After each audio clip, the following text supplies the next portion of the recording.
សួស្តីអ្នកទាំងអស់គ្នាស្វាគមន៍មកកាន់ Channel របស់យើងខ្ញុំថ្ងៃនេះយើងនឹងនាំអ្នកទាំងអស់គ្នាទៅមើលព័ត៌មានដ៏ក្តៅគគុក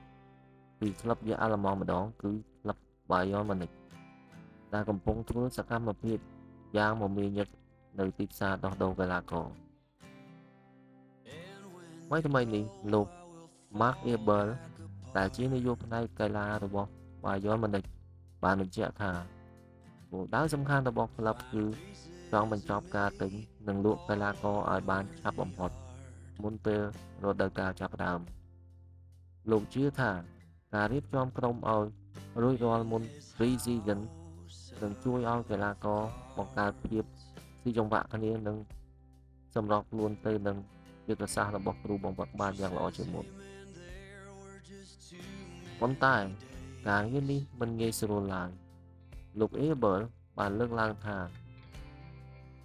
កាលពីពេលមុនការចាក់ចេញរបស់ Kingsley Coman នៅពេលចុងក្រោយបានបង្ខំឲ្យ Bayern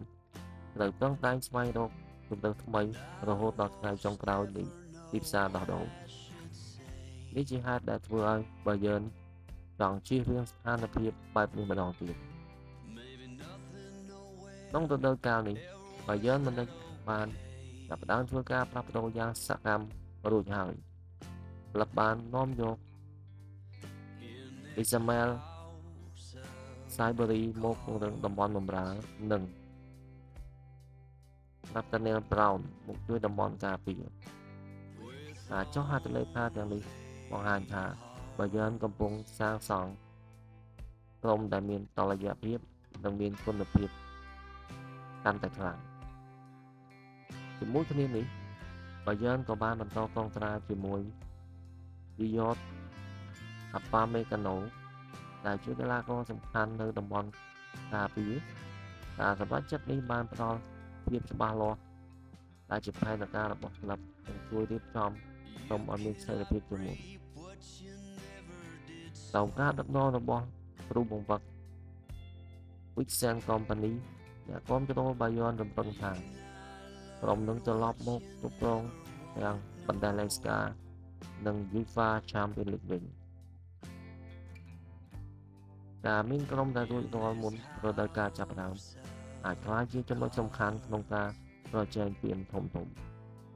សំណួរដែលអ្នកគាំទ្រចង់ដឹងគឺតើ Bayern Munich នឹងបន្តនាំចូលតារាឆ្នោតថ្មីទៀតដែរឬទេឬក្រុមបច្ចុប្បន្នគ្រប់គ្រាន់សម្រាប់ប្រជែងពានរង្វាន់ហើយ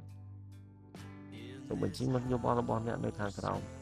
ថាតើ Bayern Munich អាចឈ្នះ Champions League នៅរដូវក្រោយបានដែរឬទេ